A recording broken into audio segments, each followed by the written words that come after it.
It's another example of white people sucking the life and culture out of BIPSC communities. Get it? Yeah, because they're vampires.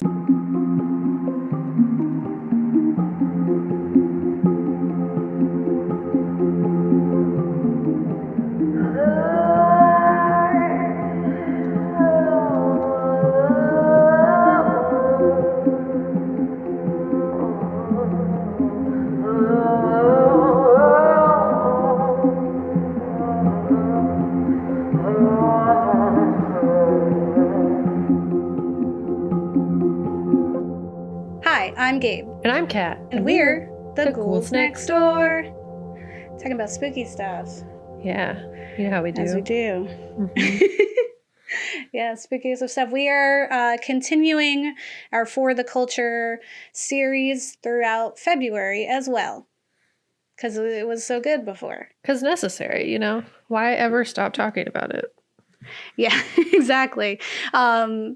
I feel that way. Mm-hmm. Well, we had that list. We were looking and we switched out a few films while we were planning this, and then kind of stumbled upon a few others that I really wanted to capture.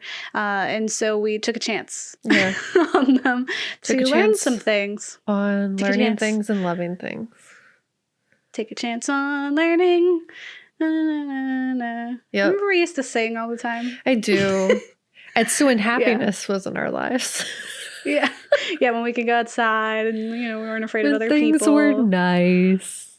And to this day, I can't hear the Kiss song, like One Kiss is all it takes from Dua Lipa. I can't hear that without thinking, falling in love with snakes. As you should, because we should all fall in love with snakes. So yeah. Bad boy snacks are the way of the future. Yes. As you saw in our January For the Culture series, we were kind of traveling the world and talking about those experiences. Today's episode, we are going to settle right here in America and talk about culture and some of the horrors that people are experiencing every day, even here in our own neighborhood. Yeah, big excite. Systematic oppression. Oh no, it's bad. It's bad. It's a bad time. And it takes on new forms. So we wanted to, dive into this to show you like we are not exempt just by covering all those other cultures. Doesn't mean that we're on some pedestal that's not doing stuff that deserves criticism. Yeah. So today we're going to be talking about Vampires versus the Bronx, which is a new Netflix film that is definitely a kid's film. Yes. About gentrification. Yes. It wasn't like, so as an adult watching it, you're like, But if I was a child watching it, I feel like it would be the equivalent of what I thought Spy Kids was. Or I'd be like, this is fun. Vampires, children, or like Hocus Pocus, like the excitement surrounding that, but with like people of color at the front, which is nice. Well, Spy Kids. That's true. You're right. That was a Latinx family. That was don't go trying to erase my padre. You're right. All I'm saying is I saw Spy Kids 24 times, like in theaters. My granddad would take me because it was the only movie I ever wanted to see. And if you went during the day on the weekdays, it was like cheaper. Yeah. And every time he hung out with me, we would just go see whatever Spy Kids movie was in theaters because it was my favorite thing. Antonio Banderas is the dad, right? I think so. I'm not good at names. When I was younger, I remember my sister watching it, and she was really, really little, and he came on the screen, and my sister was like, "Oh, my dad," and my mom was like, "Yes, that is your dad. That is your father." Like, good job. Good job. Does kind of look like him. So yeah, that's hilarious. So good. Yeah, and that's one of those things where it's just like, oh, they look like us. Like, it's so nice. It's a big deal. Which is one of the highlights of this film that we'll talk about. But Kat is going to take us over to the facts corner to talk about what gentrification is, what redlining is, what all the other, real life systematic things that are happening that the kids are actually fighting, not just vampires in that film. Yeah, I will say the one thing this film is not is subtle. Which is one of its like amusing traits in that it's talking about very real things, as most of our films end up doing. But we're talking about vampires versus the Bronx in our history corner today. And there, as I said, not so subtle call outs of gentrification, redlining, and white people's long history of erasing black history, black and brown people's history. So what we see in Vampire in the Bronx is another example of white people sucking the life and culture out of BIPOC communities. Get it? Yeah, because they're vampires. You know what vampires are generally? Very pale. Like me, unfortunately. Yeah. But here we are. Many have heard of gentrification before because it's like every magazine and newspaper headline about cities, because it's like, yay, gentrification, or oh no, gentrification for the ones that are like more aware of what it actually is. So we're going to give a little like overview of what that is, what it stems from, and like what has been happening across the United States for a long time. So if you haven't heard of gentrification, well, you're late, but also it's basically generally used, it's like as well-to-do white people invade already established POC and BOPOC communities and save them by bringing in hipster stores dedicated to selling random non-essential items like butter or typewriters at exorbitant prices. And essentially, as real estate developers going in, buying out the entire area and changing it with this like real gross white savior complexy time that's totally like hypocritical and like a euphemism, because that's not what they're doing. They're just buying out well-established communities, their businesses, and making it like I guess like taking places that were once redlined and turning them into like what redline is defined as is basically like not safe for white people, is what like the maps did. So they're making them safe for white people and like basically sucking them and all of their culture and like positive things out of those communities through buyouts and pricing outs. More safe spaces. It's like the United States isn't built around white supremacy or something. It's like everywhere is safe for white, but we have to take every space, apparently. But yeah, happy notes. There are lots of things that influence this, and it's often seen in neighborhoods that were previously redlined, because redlining legally now is illegal, which is what happened with I think the Fair Housing Act in like the 1960s. But that's like recent. So if you don't know what redlining is, it's the systemic denial of various services or goods by federal government agencies, local government, or private sector, either directly or through the selective raising of prices. This is often manifested by placing strict criteria on specific services and goods that are often disadvantaging poor and minority communities, which I pulled from Wikipedia. Essentially, areas where Black families and other POC groups lived were deemed dangerous and on maps were outlined with red lines, and basically were considered unlivable or unsafe for white people to do business.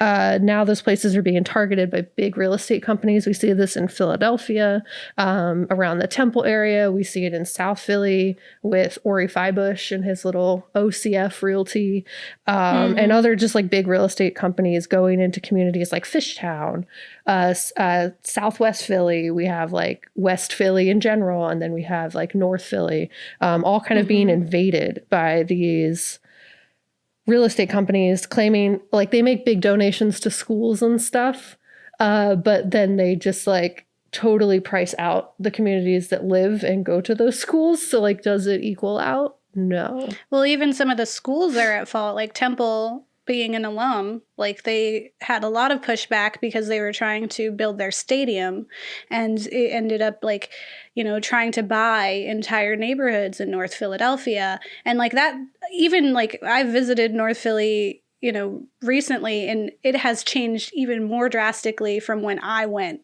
years ago, like as a student, like it, and then it was already different at that time. So it's just like, imagine what it'll look like in a few years. And if there is a stadium there, like that community is gone, is erased. Yeah. And it kind of ties into this defamation of like Black and brown people's characters through the press. It like, they kind of tie in hand. So you have big real estate companies like partnering essentially with press and like local newspapers and big newspapers to make it seem like these areas need gentrification. They need their properties bought out because there's nothing but violence and drugs and like other just like oftentimes not true things. And if there are some of those things, it's like blown up out of proportion. Like any little incident is a big situation. And they kind of partner to make these areas like they just defame like Black culture and like lots of Hispanic communities or Asian communities, especially in like South Philly. That's like something that happens all the time where they try to encourage like people from outside the city. So you had like the white flight back in the day. Now they're all coming back to Philly and trying to go to their neighborhood school because it's better than going to the private schools because they now realize like that it was inherently racist to not go to your neighborhood school.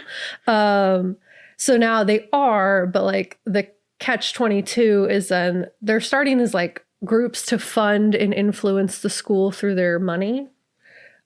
Which basically just like makes the school what they want it to be and does not consider the Black and brown families that go to the school generally. There are positive things that come out of it. Sometimes you get like new schoolyards and things like that. But it's like those things should have already been financial investments by the community. It shouldn't just be because these white people came in and just like rich people. It's like a class issue as well. Came in and were like, we need our schools to be nicer for my kids. It's like they should have been nicer in the first place. We shouldn't have libraries with books from the like 20s. It should be nice for all the kids. Yes. And it should have been like, and also a lot of schools have like really strong community like investments. Like they have really strong community bases and like cultural strongholds for these communities. And then like they get whitewashed by these like new people coming in because like the financial backing generally is through the gentrification end, and it's gross. But there are positive things that happen because like schools getting more financial things is positive. But if it's only benefiting certain groups, then it's like obviously like putting those groups in bad places. And for context, I worked in the Philadelphia school district for like 5 years. So yeah, I know some and I work in stuff. public access. It's like we both know what's going on in these communities.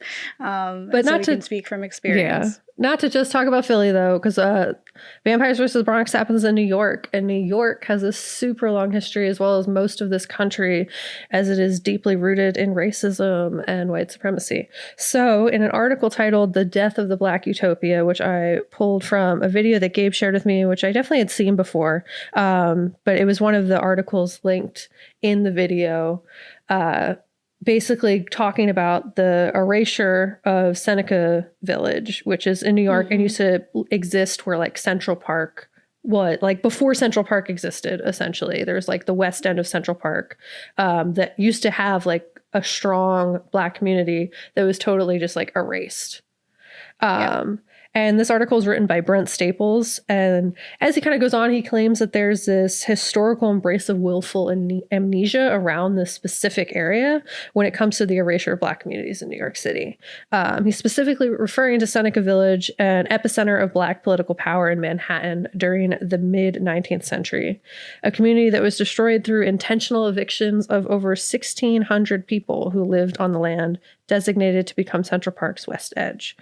Despite the established community filled with schools, homes, businesses, and more real estate interests, and the press set the state basically intentional removal, and they use the press to like defame this community and make it seem like no one lived there, or like racism played a part in basically like saying that like because Black people live there, it didn't need to exist. It didn't need to be saved. And the act, despite the fact that it was published in the press, was very well documented. But 15 years later, it was kind of like everyone forgot. They found like 2 bodies in there. And they were like, why is there a Black person buried in Central Park? This is so strange.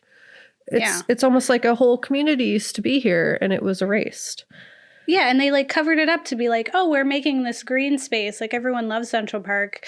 And totally just like and it is like the whole of like what gentrification is, right? It's just like we're like fixing this place, right? Like we're giving them a garden, we're giving them yoga studios. Like this is all for the betterment of the community, forgetting like whose community is this better for? Yes. And like when you're pushing out the people who are here, that's not helping anyone. And the reason why I thought of that video was because there's like a line in the film that literally like they say like we chose the Bronx because no one will even know that you're gone. Like no one will notice. And I was like, that's exactly Seneca Village. No one noticed. Like what else don't we know? Like Tulsa, we don't know. Yeah. You know? Yeah. And I mean, it's something that is kind of like historically present in all of American history, is like the willful amnesia on like the end of white people that has like cut Black achievements out of history for years. As you said, Tulsa, like Juneteenth, other intentional erasures of Black history, news of this like isn't shocking, but it's angering that like people are doing this. So this is something that's not unique to Seneca Village, and is something that real estate developers have tried to do countless times to Black and brown communities across New York City, along with just like defamation in the press to justify the acts. There's a long history of racially motivated domestic terrorism acts against Black communities by white citizens. So I recommend reading the article and watching the YouTube video, because I can only give some of my history section to this, and it should get like an entire, it probably has books. There's probably books. Yeah, like definitely. dedicated to this. So definitely read it. This is something that took place like in the late 1800s. So it is really just the tip of the iceberg when it comes to New York City's long history of erasing Black communities. And this country has a trend of intentionally segregating and disenfranchising Black and POC communities for white benefit, and that history extends into current times. So, happy. What does this have to do with about vampires, like Bronx? Right now with COVID and the pandemic, and the fact that so many are unemployed and unable to go to work for risks, or just that those jobs aren't available anymore. Those aren't even feasible. And so like the fact that we don't have, supports or things in place to protect people. And so it is becoming easier to erase entire neighborhoods now, like, and to buy them out and just kick. Where do they go? No one cares. Because people people are just so financially strained too, like worse, like as bad as I think as the Great Depression. So yeah, exactly. It's easier to take people out because they're even more like facing hardship than they were previously. Yeah, and it's one out of like a million things happening right now. So it's so easy to like not even notice. Yeah, no, that's totally true. So what does this have to do with vampires in the Bronx? There are countless call-outs of gentrification throughout the film that are so on the nose, it made researching this episode pretty easy. So gentrification stems from segregation, redlining, and the erasure of POC communities. Now, redlining did not end until 1968. Yay, I was right when I said it earlier. Look at my brain. When the Fair Housing Bill was passed, redlining laws were still actively hurting these communities. And I read another article titled "Redlining was banned 50 years ago, but it's still hurting minorities today" by Tracy Jan.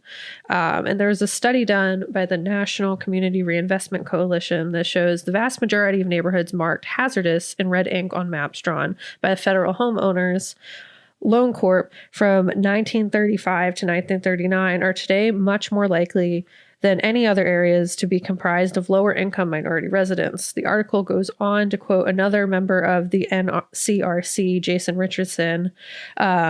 It's as if some of these places have been trapped in the past, locking neighborhoods into concentrated poverty. So these neighborhoods are mostly comprised of African Americans, Catholics, Jewish people, and immigrants from Asia and South Europe. They are deemed undesirable, in quotes. As a researcher from the NCRC named Bruce Mitchell described it, anyone who was not Northern European white was considered a detraction from the value in the area. So when they started doing redlining, areas that kind of come to mind, Flint, Michigan is one of them, famously known for today still having unclean water. And there are many other areas that became populated by minority groups and low-income residents after middle-class white flight took place, moving white people to the suburbs and out of the cities. There's another study in Baltimore, 2015 study of home and small business lendings found that race more than income impacted mortgage lending in the city. Lending was greater in neighborhoods with larger white populations and banks making more than twice as many mortgages loans to whites than Black Americans.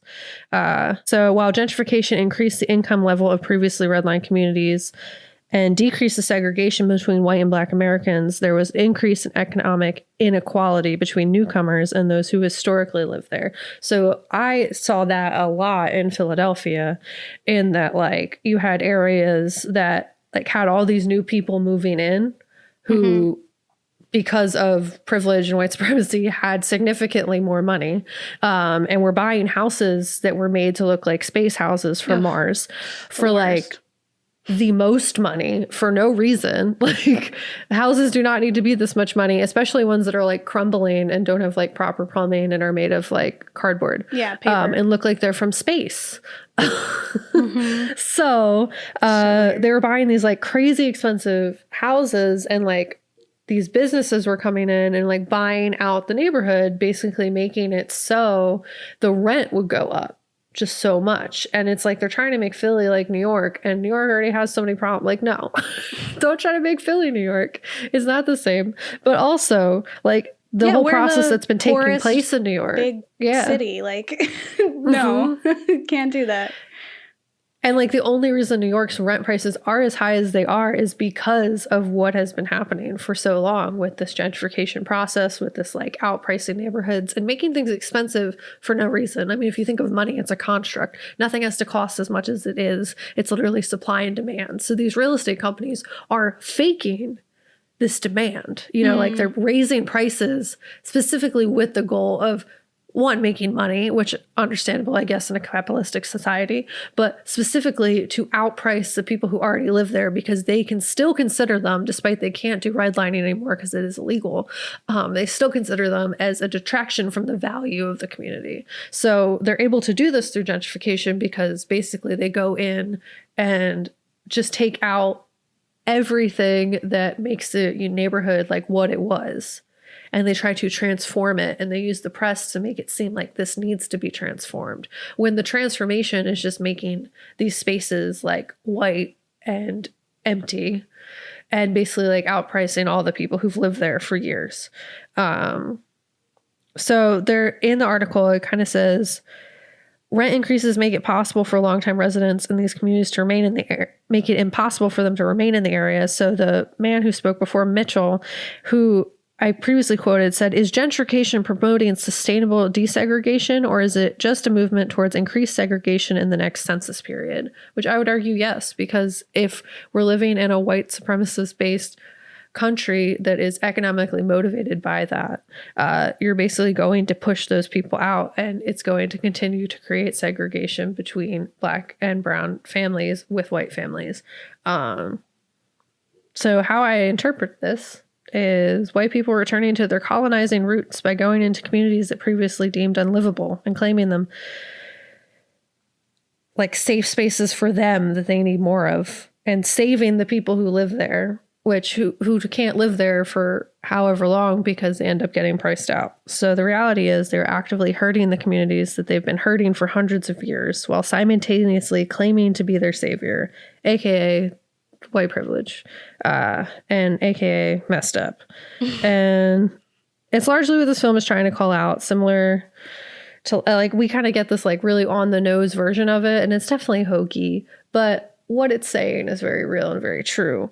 If anything, the main vampire masquerading as an ally is like a really key indicator of that, pretending to care about the communities that they're in while also like actively like destroying them. Like, there's no real love of the communities. There's like this fake, like, look at me, be woke, I'm gonna go help these kids. And it's like, really, I'm only helping them so that I can take them out later.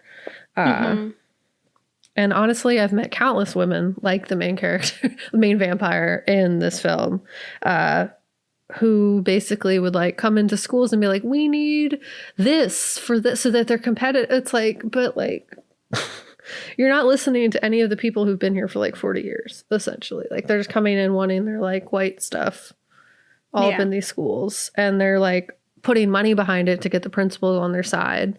And it's gross. Yeah. That's my rant.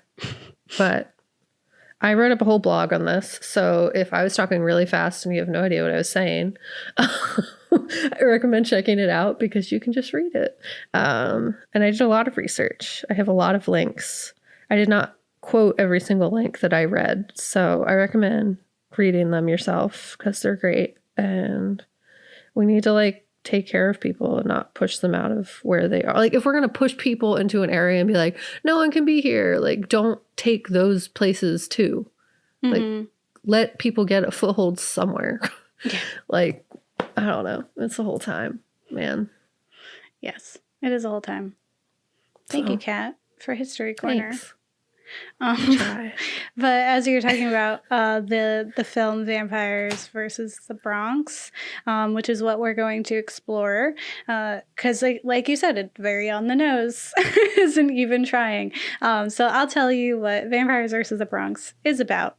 A group of young friends from the Bronx fight to save their neighborhood from gentrification and vampires.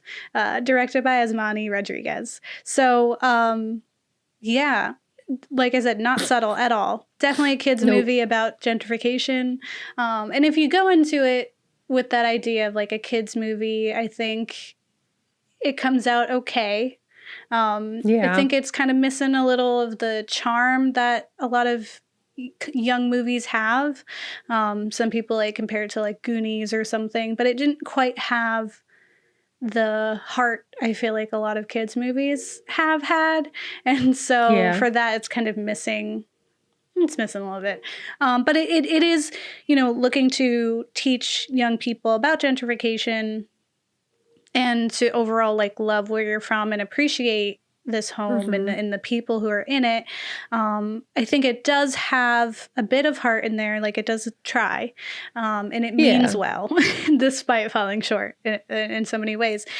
Throughout this film, and even like before I like selected it, I couldn't help but compare it to Attack the Block, which is a UK film that we covered previously in our Aliens episode last year. It was an instant favorite of ours. It's it was fantastic. John Boyega as a young boy and his company of his band of youths fighting against alien invaders, but also confronting some real toxic and problematic issues in their community while they're doing that. And like that, it's also not subtle. Like there's a lot of on the nose, just like, monologues that come with it, but it still felt organic and full in a way that wasn't so much like it was trying to shove it in your face in this film. So I really did go into this film with a lot of hope and like excitement, and then was like my balloon like quickly deflated. And I just had to keep like saying like, oh, this is a kid's film. Like this is for young people and maybe they learn something. But I feel like, if you're going into this looking to like scratch your youth inspires revolution itch, you're not going to find it here. Trust, bro. Yeah, it's not Attack the Block. Yeah, I ain't even lying. It was very cute, but it was not Attack the Block. Yeah, and like you can't really get another Attack the Block. It's so unique, and and there I'm unfortunately going to compare it quite a few times, just because I feel like if you're going to do this theme, like here's the way that it was done correctly, and here's like where I feel like it's falling short. And not to say like it should have followed the same model, but there are things in it that I feel like it was lacking. One thing I did love, and like we kind of mentioned at the beginning of this episode, was this like Afro-Latinx community that was like brought to life. It was so nice to hear like this bilingual community as like Lil Mayor is walking through, and being able to intermittently speak Spanish and English, and to like see that there's a mix. Like he has Bobby, his black friend, and then I'm totally blanking on his name, Luis, the kid with the glasses, who is, I forget his name as well. Luis, I think, and he is Spanish, and so I think he was like Colombian, maybe. No, they kept calling him Puerto Rican. Okay. because I got excited. I'm pretty sure they call them Puerto Rican a bunch. So that was like really genuine and I think sweet. I think tying it together with him trying to save the local bodega. There's like that little communication where they have like the bodega cat. And later, once the gentrification is kind of underway, the cat isn't there anymore because they're like, I got caught for a health violation, and it's just like, oh, how could you take a bodega cat? How can you take bodega cat? Yeah. And I did love parts of that environment, and I did love the little like teasers of who these people were. But they all did feel like characters. Like I never really felt like they were real. Even like the moms really much felt like just like someone wrote what they imagine moms are like, you know, like, it was kind of weird. I did think of in the beginning when he's kind of walking through, it made me think of Miles Morales in Spider-Verse, because like he's Afro-Latinx. And so to have like when he was going through his New York town and talking like his little neighborhood and talking about like, you know, the Spanglish and like, you know, the community, that felt lively, that felt real, even though it is animated. And that felt more like realistic to me than this film.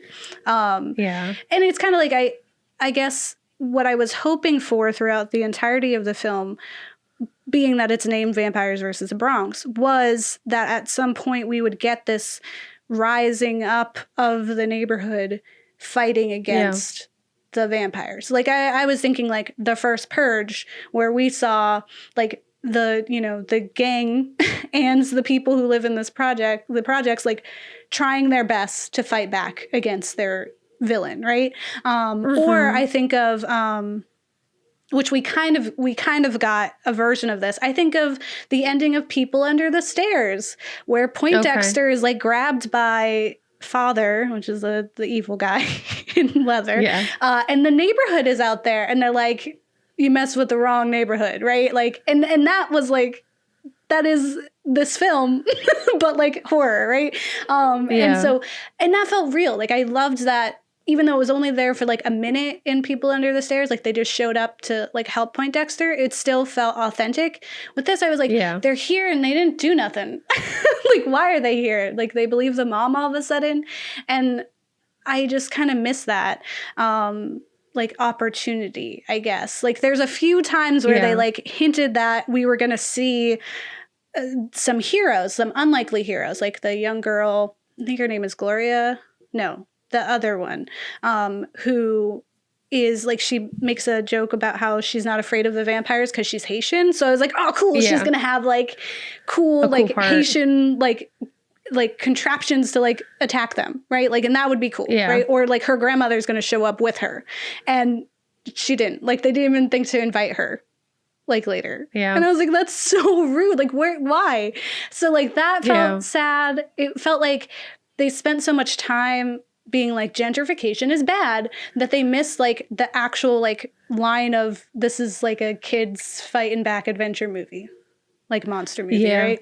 And I also was like, with the parents, like I wanted more from them. I wanted more compassion from the moms and more care. Like I feel like Bobby's mom kind of gives them a one-off line of like, don't be like your father, but it didn't feel real. Like I felt like she honestly didn't care. She's like, you're gonna become like him, and that's, I guess that sucks. It didn't, like, I didn't feel like he was gonna try to do something for her. Like I didn't feel like he was actually struggling at all, in kind of that way, which is like, again, to kind of bring in Attack the Block, they were not good kids, like at the beginning, right? Like they were products of their environment, and that made them very real. Like these kids are good kids, like just genuinely like sweet kids, follow the rules, which is lovely. But they didn't really have anything to fight against besides like the overall like gentrification is bad. It does have Jesus and Miro in there. I forget what his name was in it. The owner of the bodega. Andy? No. I forget. But he's in it, and I thought he was charming. I thought I enjoyed his character, and I felt for him. And he was like the only one I really did, because he just seemed real. But even he was a good actor. You have that moment when she enters the bodega, and he's like, Like she just walks in and she's like, "We have hummus now." Yeah, we have other things that I know white people like. It was hysterical. Like that was my favorite part. Yeah. Like it ended with like the saddest part of the movie, but it was also just like really funny. There were like little bits that were Yeah. cute. Like there's little commentary throughout. Like there's those two dudes who are like chilling outside, and there's like a sign up behind them. I forget what the sign said. It was like forks or like, I forget, but he was like, yeah, I know, confusing, right? Is it a clothing store or a restaurant? Like, because it's one of those like vague, like, like what is gentrified here? Store, yeah, or like stores for like one thing, like it's a like we sell typewriter store on right across from the Pope in Philadelphia, and I hate it. Like, who has money for typewriters? Why? Where is the? I guess they're cheaper than computers, but if they're not, then it's like, why? But you can't like email your typewritten script to anybody. You know what I'm saying? Like it's not. That's convenient. Fair. Like it won't help anyone with virtual school. Where's the demand for typewriters that we need an entire store? That's all I want to know. Yeah, right. You could order them probably somewhere else. It's like you don't need a whole store anyway, and it lasted way too much, like so much longer than it really ideally should have. Which means someone was buying it. And that makes me even more mad about the neighborhood. Anyway, I think the best part of this film, besides like those little parts, was actually the live streaming of Gloria, who's like throughout was popping in and would be like, hey, have you seen that there's missing posters everywhere? Oh, I thought these buildings are supposed to help the neighborhood. How come they're buying out all our people? I can't even go get my nails done anymore. Like, the things that, as a young person, she's noticing and asking questions. And then like nothing ever really happens. Like I was waiting for her to like break the case. I was waiting for her to come through and be like, I've been telling you that this is what's going on. And she was just kind of there to be another mouthpiece for like, hey, isn't this messed up? And her, just like pretty much all the other female characters in this film, are really left out and don't have any genuine strength or power throughout it. I feel they're kind of created as like tools or accessories to the three boys. Yeah, and it's like in Attack the Block, we have like the female characters that like he is like pining after, but they were very real because she like confronts him and like holds him accountable for his actions outside of the aliens. Like she's like, first of all, you messed up a long time ago and now it's following you. Like you brought death into my house. And like she was powerful in her own right. And the crew of them were powerful in their own right. Like they didn't need them. They were like, I'll show up and fight my own battles, but you need to go. Yeah. So they're like there and then they're not. And that just kind of made me sad because there was like all these little teasers of like, especially the Haitian line. Like that really got me because I was like, oh, we're going to see like, it's going to be so exciting. You're going to show us that other cultures know about vampires and can fight about them. Like we don't have to just use crucifixes, like, and like there's a part of that where we got, which like hit me in the feels was the adobo and like using that because it has garlic and I was like, that's cute. That's a cute little thing. I just wish it wasn't like the only thing I enjoyed. I also felt like the kids were a little bit like cardboard cutout. Yeah. Like, I think they would have benefited from more kids instead of just the three, or if we spent more time fleshing out each of them, maybe even if they had a girl that was in their crew, like, that would be great. But I wasn't, like, as invested in them as I was for the kids in Attack the Block, even though they were evil, or not evil, but, like, bad, right? Yeah. Like as soon as we meet them, we know they're bad. But I was they were still like well-rounded. I think like they had a lot of solid character development that was lacking here. As you said, they're like cardboard cutouts of like the idea, and not so much like well fleshed out characters on screen. Yeah, I think there's also like with like the kids in Attack the Block, or even the kids in Tigers Are Not Afraid from last week, or It. Even, right? Like all of those kids were a little bit more mature too because of the worlds that they're living in and the realities that they have to face. And these kids also have those. Like they are safe and they do have, some amount of support and like a safety net around them. But overall, like they are still going through some stuff. The fact that Bobby is like, his father died and by like just random gun violence, and we got that as an offhanded like whatever comment aimed to hurt him, and then it was brushed off. And the fact that like his mom brought it up for a second, and then he's like in there with these like with this gang who are honestly kind of nice, like, and we're not really a threat at all. I never felt like he was anything, and not any fault on that actor. It was really just like it wasn't written, like they didn't give him anything. Well, so there was no stakes. Bobby is one of my favorite actors. Like he did a really good job like acting with what he had, but I agree with you, it was not written to give him enough to work with. Like when he was handed the gun, like you could see genuine fear in his eye. Like he was good at acting. It was like there were a handful of moments where I guess like his shine could have been written in there and it wasn't. Yeah. I think like, because with that, like with his storyline, right? I think back to the first Purge where like the young bull, Isaiah, and how he's like kind of he's getting involved for reasons, and you get his idea of the reasons, and you know the risk, and you know that it's like not cut and dry of like, oh, he is being bad, right? And that's what I think like I enjoyed about Attack the Block and First Purge, is that they took these like decisions and lifestyles and didn't like demonize them. They weren't villainized or romanticized, but they were acknowledged like in their complexity.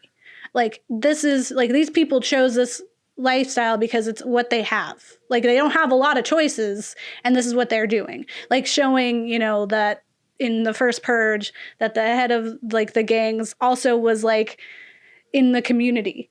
Like he was in the community service, like teaching kids how to play basketball. Like, I mean, it was really just like, he was drawing the parallel, you know, like, cause that's like what they like there's like studies done that basically like line up why gangs are a thing, especially in communities that don't have well-funded clubs and like after school programs, because there's this need for community, and gangs provide that. Like they're not just all like horrible people. Like there's a sense of like community, sisterhood, brotherhood, like established in the creation of gangs. Like you're looking out for each other. Like that is the idea behind it. So like there's like a definite defamation of gangs in general when there are elements to it that are very much just like a camaraderie point. Yeah, because it's like that's like you have somewhere to belong. You're surrounded by people who understand you and that will help you, that will come out and be your support system in a place where there isn't one. Yeah, like in a world that like actively puts like Black people in danger, like, and brown people in danger in America, like that is a safety net, like a community to feel safe in, and like that backs you up because you know the police won't. So, Yeah. And like in Attack the Block, we get a monologue from young Boyega where he like expresses like, you know what? I bet the government sent the aliens. Like they've already sent drugs. They've already sent guns into this community. I won't be surprised if that was ultimately what their goal was. And like, that was like one of the on the nose, like I am confronting this issue. But it felt genuine and it was real. And it was this understanding on the part of that child, of the realities of the world around him, and being like too mature for his age that we don't get from Little Mayor. Like he's like, oh, gentrification's happening. But it really felt like he heard about it on TikTok and was like, it's bad. So I'm gonna, you know, do this whole thing, which is like cute. But it kind of felt like a show almost. Yeah. And they were young. They were like Disney Channel young. Like they were definitely like very young kids. They were younger than the Attack the Block group. I would argue younger than the It cast. Like they seemed very genuinely like little kids. Like had to be like 4th, 5th grade. Maybe older in real life, but like the portrayal of them was definitely like they are young. Yeah, for sure. I think it's just like some of the written, like for this film being like all in your face with its political statements, I still feel like it missed the sincerity of this neighborhood that was being hunted and attacked long before the vampires even showed up. Yeah.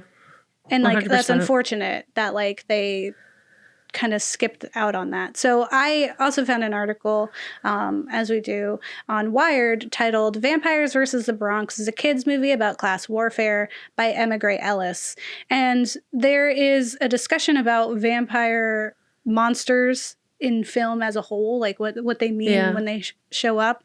And we've covered vampires in the past and usually are talking more about like the nuances of being a forever super emotional human and what its effects have on your love life and romantic relationships, because it gets kind of messy and that's usually what they're there for. But similar to zombies, the fanged beasts kind of seem to recur during certain circumstances in our real world and serve purposes on screen to alleviate some of the trauma that we're dealing with in our real lives. And so in this article, Emma Gray Ellis says, vampire stories seem to do best in times of economic downturn. They peaked first around the Great Depression with the classic old Hollywood films, and then again in the 1960s and 70s when recession and the Cold War made an Eastern European villain especially appealing. Twilight hit theaters in 2008, just in time for the financial crisis. Maybe this happens because the Dracula story can be understood as a kind of class struggle. Karl Marx certainly read it that way. Capital is soaked with bloody vampire metaphors. Capital is dead labor. That, vampire-like, only lives by sucking living labor and lives the more labor it sucks, Marx writes. So maybe vampires trend when middle and working class people feel like the rich are trying to suck the life out of them in one way or another. Yeah, that's super real. Sorry, hold on. My cat is in the way. Charlie, go. So we found that, zombie films tend to erupt during certain times of crisis related to epidemics. So I imagine we'll have many zombie films in the next few years. Sure will. As well as like war or capitalism. Things like that. Like when those kind of issues are popping up, we see films like that. So whereas zombies represent our fear of conformity and mindless labor, vampires, as described by Emma Gray Ellis, seem to exist as a placeholder for the larger villain, which isn't ourselves, but rather those in power. So instead of us kind of like conforming and becoming one of many, we're just being completely taken out because there is a hierarchy, and we are acknowledging we are at the bottom rung of that hierarchy, and the end is coming for us, right? Emma continues to say in this article, the innovation of vampires versus the Bronx is that not only are the vampires emblematic of class tensions, they're also evidence of how racism props up those systems of social and economic oppression. The vampires are extremely white and blonde to boot. The main vamps are Block Party Becky and a guy who dresses like he'd be a little too into the classics. They aren't just real estate moguls, the landed gentry of our age. They're gentrifying real estate moguls, specifically targeting neighborhoods and people of color because they think no one will care if they disappear. And I do appreciate, this unabashed, bold approach to exclusively white vampires, and the comparison to the kids looking up to Blade as a black vampire hunter, right? Yeah. That was exciting, and I did enjoy that. I thought it was cute. And similar to Blood Quantum, not holding back on just being white equals bad, these are the villains. We're not even pretending that they could be anything else. Very on the nose. And, I knew from the beginning that Block Party Becky, or I think her name is Vivian, was no good. I think when we were watching it, I yelled to Kat that she was like Rose from Get Out. Yes. I was she about to be eating her Fruit Loops and drinking her milk separately, all weird. Because you're already kind of trained to know that there are no allies. Like you said, she was pretending to be an ally. When she meets them, she says oh, I was priced out of my neighborhood. And then later she says to them I don't want the Bronx to leave. I want you to preserve what it's like because essentially, I want you to keep this redlined so then people don't notice that it's gone, right? I don't want to erase, I don't want you guys to lose who you are. You're the perfect victim. I need you to stay that. Yeah. And I thought that was like one of the biggest statement. Like her character, as like on the nose and silly as it was like charming in a way. Like I was like, oh yeah, I get it. Yeah. Like she isn't like pretending at all. And for kids to like the fact that they believed her, except for Bobby, who was like, she gonna call cops. He was like, real talk, she's not a friend. Yeah. But the other ones being like, oh, like maybe, oh, Vivian, like the vampires are here, we need your help, like those kinds of things. Yeah. Only for her to like turn on them. Like I believed that, and I did enjoy that. And then there was like the really hokey, not even remotely Lost Boys like vampires. But I think that this film overall does work to address concerns. And given that it is a children's film, I think it's a great tool to teach about gentrification. For sure. But the catch here is that it teaches gentrification to white kids. Because the children represented in this film already know about gentrification. They already know what's happening in their neighborhoods. They are not blind. They are like Gloria, who are walking around live streaming or making TikToks or like tweeting and talking about what's happening in their areas and being real and confronting it, right? So if you wanted someone to learn, this is very clearly a film that is designed for kids who are on the outside, who don't know and could possibly in the future be aware of that and help change it. Yeah. And so I feel like, you know, that for that, there is that benefit, right? I think it does do its job. I hope that if a kid, you know, kids who watch it, who are represented in this film, if they see themselves as the heroes who are able to combat these white monstrous vampires, and not feel still neglected at the end of the day. Like, I hope it does serve that itch of like, oh, I'm on screen, that person looks like me, to get that same thrill I had about Adobo, or even just like have little retorts like my sister did for Spy Kids, right? But also like serve as like maybe getting more allies. For sure. Who can see it. Who aren't the vampire lady, but who are like real allies. Like other white kids, like kids. Exactly. They can see what it is to be not good, so that they know to like do better. Exactly. 100%. So with that being said, what are our ratings?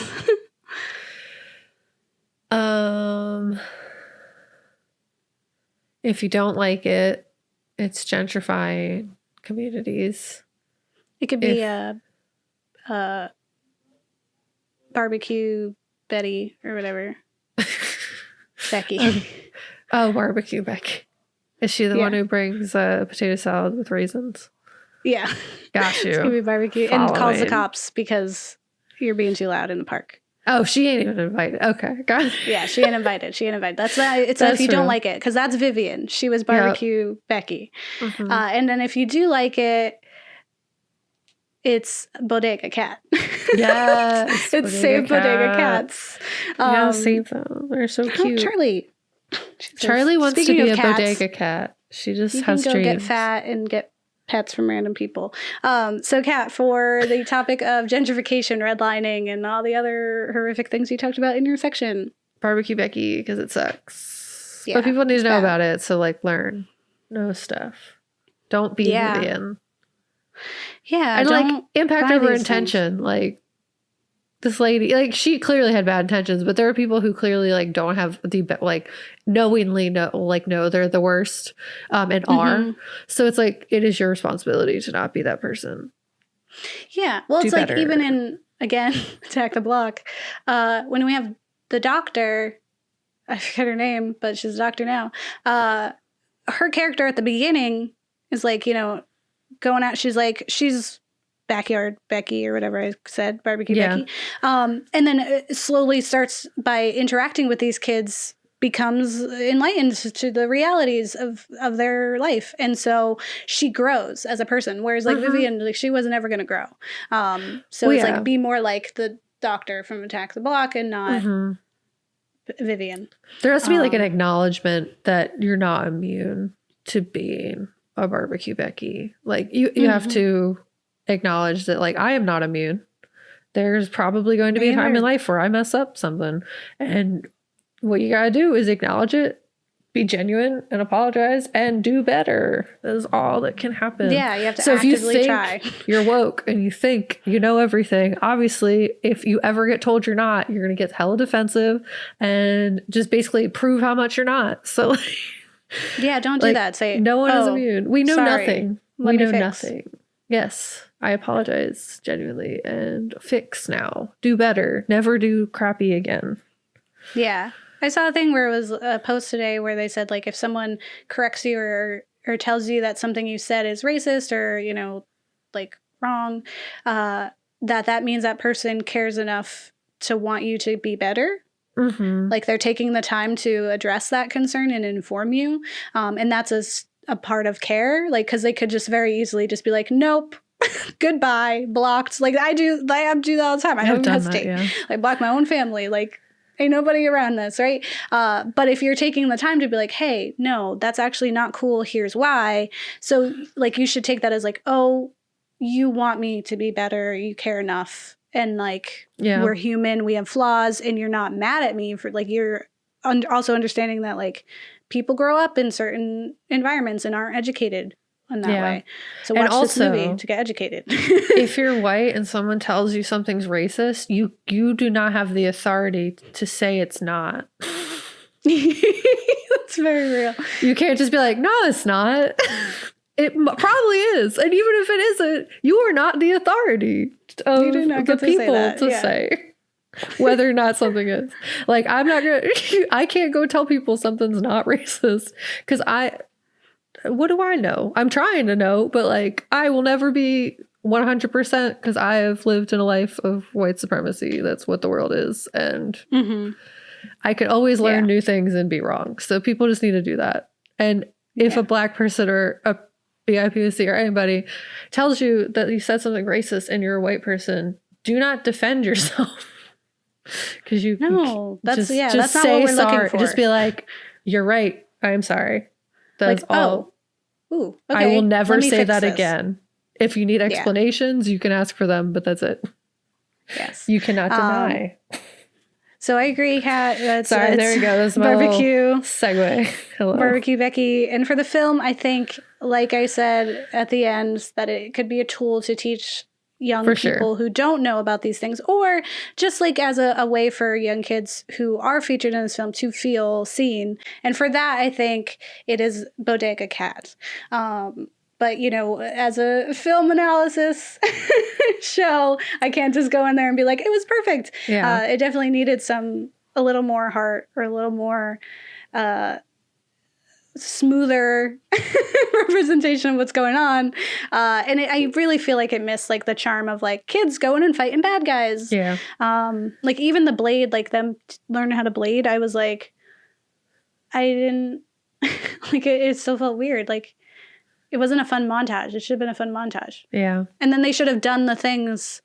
He says a thing from it, but that was it. Like I feel like they should have did a thing from them. Anyway. There was a lot of potential. It was like a big battle. There was no big battle. But it's like, it's a step, I guess. Like whenever we're not like thrilled, it's a step. It's definitely like the fact it exists is positive. But could it have done better? Yeah. Most things. And the next one will. Yeah. That's our hope.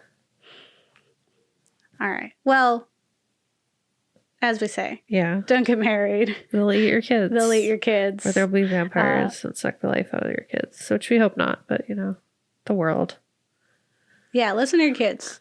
Yeah. I thought it was weird that these parents were like either just like they were so lackluster. I was like, they should have just not been there. Like most parents in like those kinds of films or shows where they're just mysteriously not around. Like I would rather that than what they were doing, which was nothing. Yeah. There was at the end, but yeah, it still wasn't. It's fine. Yeah. You wanted more of a fight back. We wanted like a rally. Like they're having a whole... Yeah, I wanted to feel that they were strong. Yeah. Like they're having a whole save this bodega thing. That would, like, they were doing it, but then they just didn't show it. It was sad. It could have been good. It's okay. Yeah. Next time. Yes. on Dragon Ball Z. This one was fun. Next week is gonna be really sad, so just be prepared. Yes. Remember to like and subscribe, share, read our blog, show us some love, give us some reviews. We really love that. Comment down below if you have thoughts, or shoot us, slide into our DMs, whatever you want to do. Please like and subscribe. Specifically for the Ghouls content, not for anything else. Please read our blogs. Stay out of the DMs. We work so hard on them. Mm-hmm. It's like me using my history degree. It's my favorite. Yeah, I like the show too, but writing. All right, everyone. Bye. Bye.